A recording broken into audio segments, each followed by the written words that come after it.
Well, there are a number of communities here in Milwaukee that have limited access to fresh produce or even healthy food options. So here to talk more about the existence of food deserts and what is being done to close the accessibility gap, George Reistad, a food policy coordinator from Madison. How big is the gap? Well, it depends, right? It's different for every city, and so Madison is generally considered a pretty affluent city, but even in affluent cities there can be food access gaps, and so a lot of it has to do with logistics.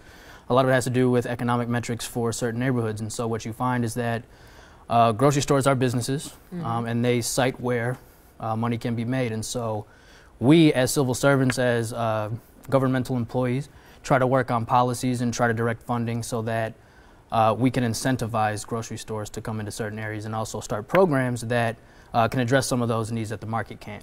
So first of all, define for our viewers kind of what food desert is so that they kind of get an understanding that it's not just an inner city issue. Yeah, so food deserts can be urban or rural. Some folks don't like the term food deserts. Desert is an ecology, just like in an environment, just like anywhere else, and there's stuff that goes on in deserts as well. But for all intensive purposes, food deserts are places where it is challenging to get healthy or good food for folks. And so especially if you're transit dependent, if you don't have access to a car and you're taking the bus, maybe you have kids, it becomes quite an issue to be able to get to grocery stores if they're not within a half-mile or mile. So, George, that's an interesting point. I mean, people might say, hey, I got a corner grocery store, I got a corner store. But the key here is good choices, good, healthy food choices, right? Exactly. It's options. Me, as an individual who has a car, I could go to a grocery store that's 10 miles away that sells great produce, right? But if I don't have that option and the only option I have is the corner store or the bodega next to me and they're selling a lot of processed foods, a lot of shelf-stable foods, maybe I can't get a tomato or a green pepper, and maybe I don't have that option. So let's talk more about moving the conversation forward, how different organizations are trying to address this issue outside of grocery stores not being in the place where people can get access to healthy options. Yeah, sure thing. So there's a couple of different things that we in Madison have done, and again are not alone in doing these things. So we have a program called the Double Dollars program, which actually seeks to increase purchasing power for those who use food share or EBT benefits. And so again, that's not a traditional retail market, it's not a brick and mortar store, but it is a place where farmers from the local area come and sell their produce, and so we offer the ability to double $25 and turn that into $50 at those locations.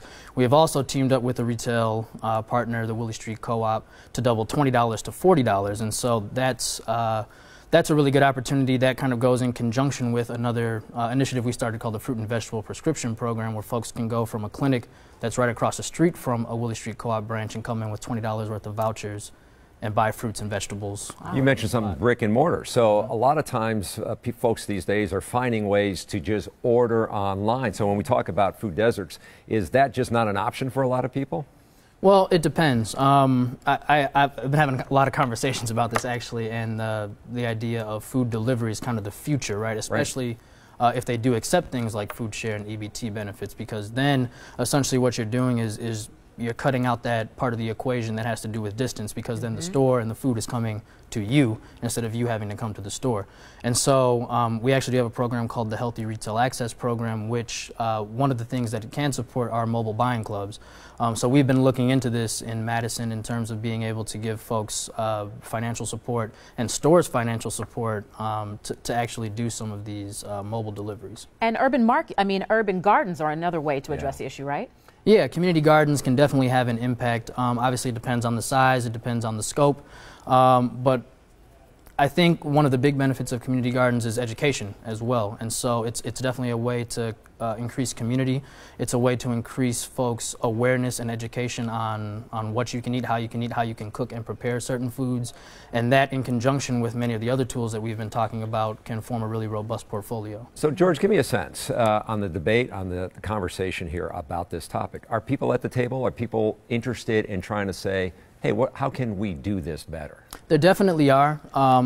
It's, again, a challenge sometimes, and it's for any issue, right, if you want to get folks from the community involved. Is government leading that debate, or does it have to be public-private partnership? I think that's something that can be explored. I think, again, it really does depend on the locality that you're in.